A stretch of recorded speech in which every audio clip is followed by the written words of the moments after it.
Okay. All right. Hey, everybody. I'm Kyle Ryssdal. Welcome back to Make Me Smart, making today make sense on a Friday afternoon.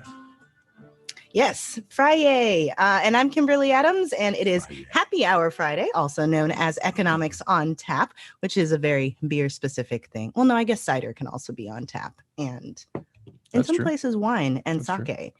Anyway, it seems like the live stream is up and running. But you digress. I digress. Don't I always? It's been a week. Thank you to everyone joining us on the YouTube chat and in the Discord. I've got both of them up. I will try to look at both. I'm not quite as skilled at this as Molly, but I will do my best. Oh, sorry, Sam. No, I'm not Molly, but hi. Sam Dots in the chat. Oh, no, Molly. It's all good. It's all good. Okay. It's all good. Okay. So what are you having? Okay, so I am having a drink called a part-time lover, which I know only because I basically plugged into DuckDuckGo all of the various ingredients I had in my house to see what I could possibly make. And so this is a mix of tequila, vermouth, what else is in here? Triple sec.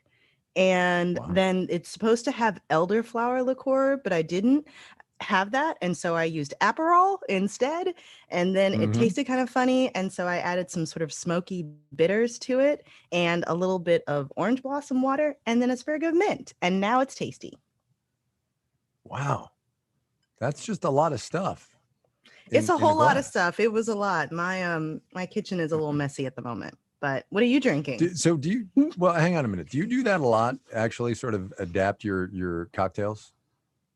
Oh yeah, for sure. Because it depends on what I have in the house. Because I'm not gonna go out and buy. I mean, I still have that bottle of what was that green stuff? Midori from when we did those from the stock market stomp tails, and I don't really know what to do with it.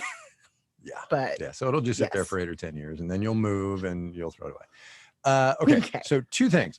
Number one. And this is just anecdotal and not at all relevant, but I swung by Ralph's on my local Piggly Wiggly on the way home to get some beer for later this afternoon. And 50% at least of the people in there had no masks on, which was cool and weird all at the same time. It was wild. How are we feeling about that? And I don't know. I'm not expecting to resolve that right now. I just thought I would throw it out there because it just made me feel weird. That's all. I mean, look, I'm vaxxed. Most people in this town are vaxxed, but it was still weird. I was talking to one of our editors, and they pointed out that we're like adults are mostly vaxxed in a lot of places, but the kids still aren't. And with the new variants going around, there are some parents who are like rightfully concerned. Like, congrats, you can have your hot vax summer, but I still have children I'm looking out for. So That's anyway, right. Totally. So that's my one sort of day in the life thing. Oh, you didn't even hang on. I have to do mine because mine comes with a story. I walked into the office the other day and there was a paper bag, a shopping bag sitting on the receptionist counter, which has of course been empty for a year and a half now, with my name on it. So I walked over, I took a look, and there was a 6-pack of beer in there with no labels on the bottles, no nothing. And there was a letter inside. And it was from a guy named Joe St. John. He's a home brewer at the East Side Brewers Association in Los Angeles. They're having a club competition of IPAs, and he wanted me to taste his, he's calling it a non-fungible IPA. 7% West Coast IPA made with U.S. two-row barley, hops from the Pacific Northwest, San Diego yeast, and L.A. tap water. And I will tell you, so I'm having one, Joe, if you're here. It's quite tasty. It's quite a nice beer. So I just thought I'd give that little local home brewer plug there. There you go. I love that. I love that. Cool. And so is he entering the contest? I don't know. I should probably follow up with him. I will also tell all those marketplace media producers and engineers who happen to be on the line right now that I'll leave the rest of the beers for you guys on Monday, just because, I like to share. Okay. People on Discord are calling it the custom beer power move. That's right. Look, the weird thing is every now and then when I mention beer on the radio, on the show, beer shows up like in the mail, like a week and a half later. It's the weirdest thing. And this is why you need to remove your address from the internet, Kai.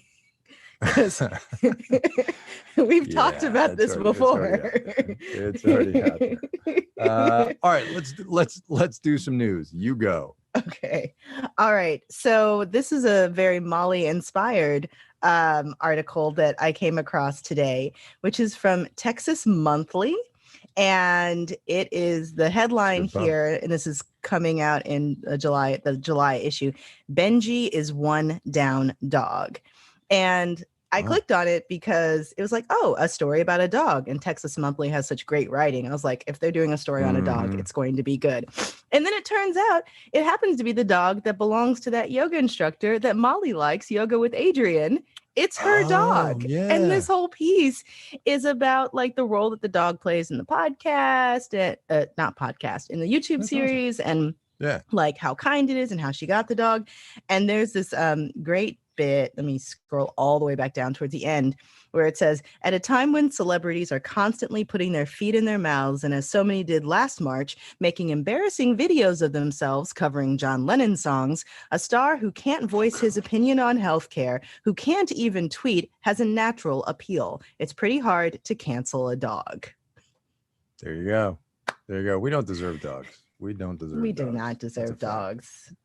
Dogs are amazing. Where are your dogs? Yeah, they really are. They're inside because it's 89 degrees outside. They're like, I'm not coming out in that shed with no air conditioning and no ventilation. You're out there by yourself, pal.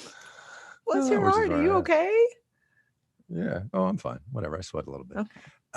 Okay. So here's mine. I've got one light one, which I'll save, but I do want to hit the serious one first. And that is this.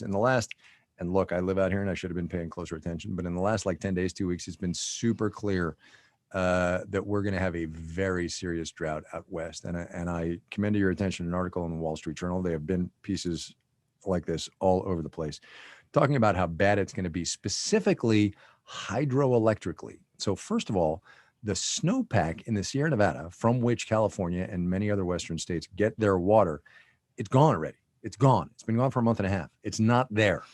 You do satellite pictures of 10 years ago, there was snow. Now there's no snow. So we're going to be in serious water problem.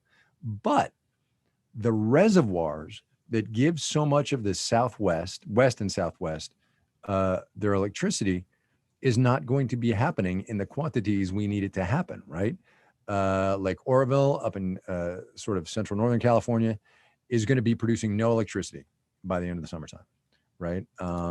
Lake Mead behind the Hoover Dam is like 25% below capacity in productive hydroelectricity. So it's going to be really bad. And I mentioned that, as I said on the broadcast this afternoon, because droughts are economic events and it's going to be really serious, and it's going to affect agriculture and it's going to affect real estate and livelihoods, and it's just not good. And this is after California came out of a 5-year drought 3 years ago. So we should move. Anyway, that's my news. I came across an article the other day. I'm going to try to find it and maybe ask Tony to put it in the show notes, about the Colorado River and how it's so bad. It doesn't reach the sea anymore. It doesn't reach the sea. And it doesn't flow through parts of Mexico where they relied on it. And this is the stuff that, we had dystopian novel recommendations in the newsletter this week, but this is the stuff that is in the dystopian novels, the water shortages and the wars that start over it. And, I spent time in Egypt, and somebody on Discord claims that it hasn't reached the sea in 20 plus years. That was Ryan on Discord. Totally for sure. But when I was living in Egypt, they have been at it with Ethiopia for more than a decade over this giant dam that Ethiopia is building. That's going to, they're upstream on the Nile, right? Is that the exactly. Yeah. And it's Ethiopia's like, you built a dam for your hydroelectric needs in Egypt, and we're going to do one for ours, and there's nothing you can do about it. And there isn't, short of conflict, it seems. And this is going to continue to be an issue. So good luck. For sure. Yeah, no joke. All right. So that's the really depressing news. Here's the sort of lighter item that I really want to get in there. So last night I'm flipping through Twitter, this and that, blah, blah, blah.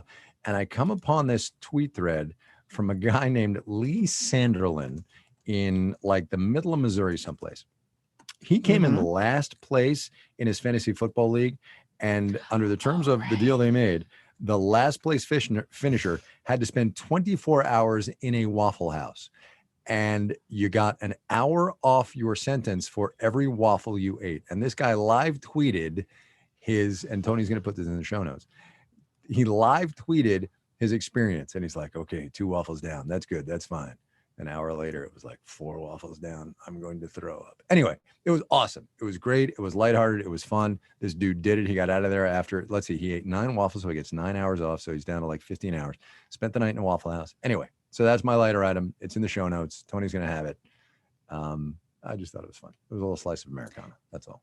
It must have been such amazing people watching for 15 hours in a Waffle House.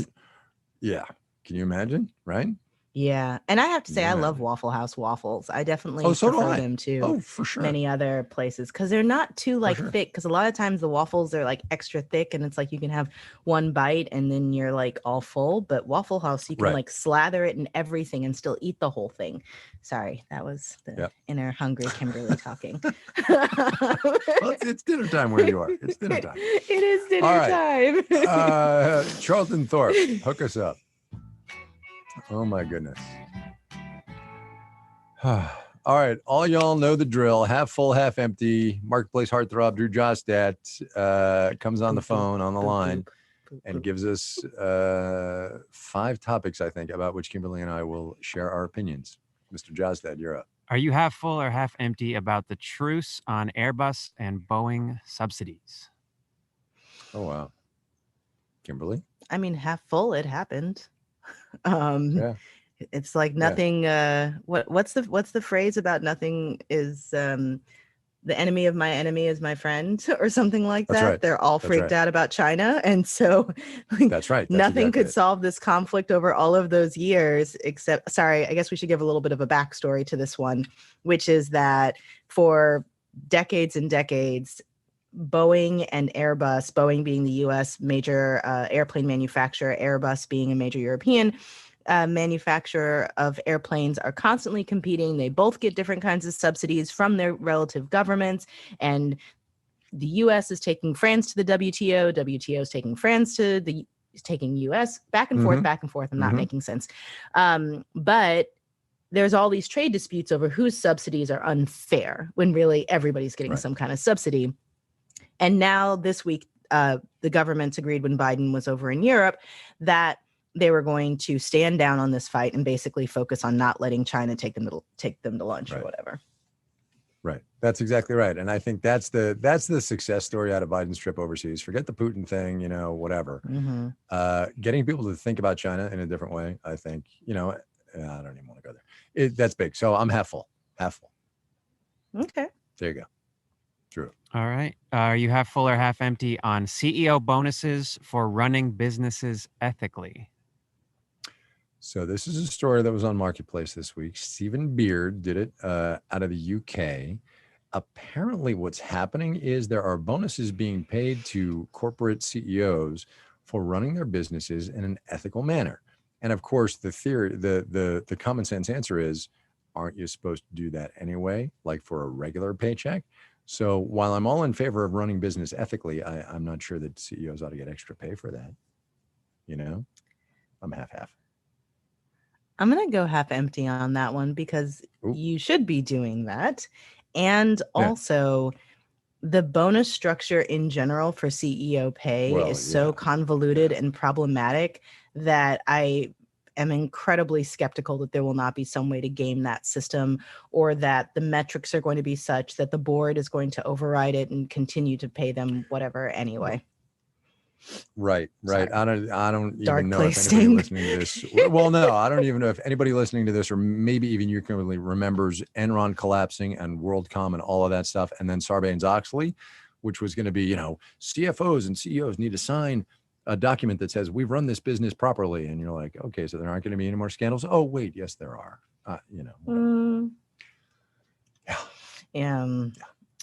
Okay. Jeff in the YouTube chat is saying that CEOs should get stocks, period. But I think that is also that's major bad incentive because then they just run up the price regardless of how they're running the company. But there's definitely a lot of research actually going on at the moment, and a lot of people thinking hard about how we compensate the leaders of companies. Okay, what's the next one? Yeah, totally. All right. Make Me Smart listener Chris from Philadelphia wants to know, if you are half full or half empty on giving aviator glasses as a gift, as the president did. Okay, so two things. I kind of love input from listeners on the half full, half empty questions. I think that's great. I'm completely full on the aviators thing. I think, it's like Biden's tan suit. I mean, like Obama's tan suit, right? Everybody went batshit crazy. And I'm like, he looks good in the suit. Biden looks good in aviators. Whatever. Give a pair to Putin. Sure. Yeah. I couldn't help but wonder, like all of the different spy movies you see, like always have something secret and embedded in it. It's like Putin's never going to wear those glasses. I'm sure that they weren't. I'm sure they weren't spy glasses, but no, of course not. Absolutely not. Yeah. Sure. I'll stay half full because the exchanging of gifts is, a diplomatic thing that is just a nice gesture. It's sort of like, I'm going to give you this gift while I tell you horrible things about yourself and threaten to disrupt your pipelines. Yeah. Drew. All right, Kai. Continue. 2 more listeners, Swafford and Brandon from Castle Rock, want to know if you're half full or half empty on the petition for Jeff Bezos not returning to Earth. I talked about that on the show today. So Bezos is taking a rocket ride in July, suborbital, it has to be said. It's just a little hop up and down, right? He's not even going around the planet. In his New Shepard rocket for his Blue Origin space company, Bezos, his brother Mark, and somebody who paid $28 million are going to have this like half-hour ride, whatever. And there's a petition on change.org that says Jeff Bezos should not be allowed back on planet Earth, which I kind of love. It's ridiculous. It's not at all serious, but it's all in good fun. I'm half full. I'm going to say half empty because with all these efforts to tax the rich that actually may happen and we need him. Is that what you're saying? We need his tax base? Yes. And the bipartisan efforts to break up big tech, I think we need him here to kind of observe how all this is going to play out. So I'm going to go half empty. Fair. Let's bring him back. Totally fair. Richest man on the planet? No, I'm sorry. You can't come back. Oh, yes, you can. Richest man on the planet who's no longer on the planet? No. I know, right? So 13,000 signatures for that one. Apparently, there's 8,500 signatures for a petition urging him to buy and eat the Mona Lisa. But really? People are weird. He could. That's all I got for half full, half empty today. Quite the ender. Quite the ender. You sent Kimberly over the edge. Holy cow. She swallowed something different. Oh, my God. Yeah. All right. No, so while Kimberly there's recovers, a lot in this I will drink. say this. Orange blossom and the hydrangea bushes and who even knows what. We're done for today. Back next week, Monday. I think Molly's here for part of it. Kimberly's here for part of it. I'm just the talent. I'm not quite sure of the schedule. In the meanwhile, send your comments, questions, email, voice memo, take your pick. Make me smart at marketplace.org. Hook us up and, we'll get you on the air as Drew just did with 3 of our powerhouse listeners. So there you go. Tim from Austin is saying maybe he can buy and eat an NFT of Mona Lisa.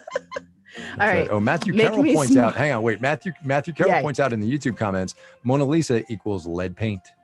That's totally true. Don't want to do that. That's a good point. Good point. Yeah. All right. Make Me Smart is produced and directed by Marissa Cabrera. Today's program was engineered by Drew Jostad, the heartthrob. Boom, boom. Stephen Bione produces. I can't have tequila with y'all. Stephen Bione produces our favorite game, Half Full, Half Empty, and the YouTube live stream. Donna Tam is the senior producer. Maybe I did put too many ingredients in that drink. It's all good. I swear I wasn't pre-gaming.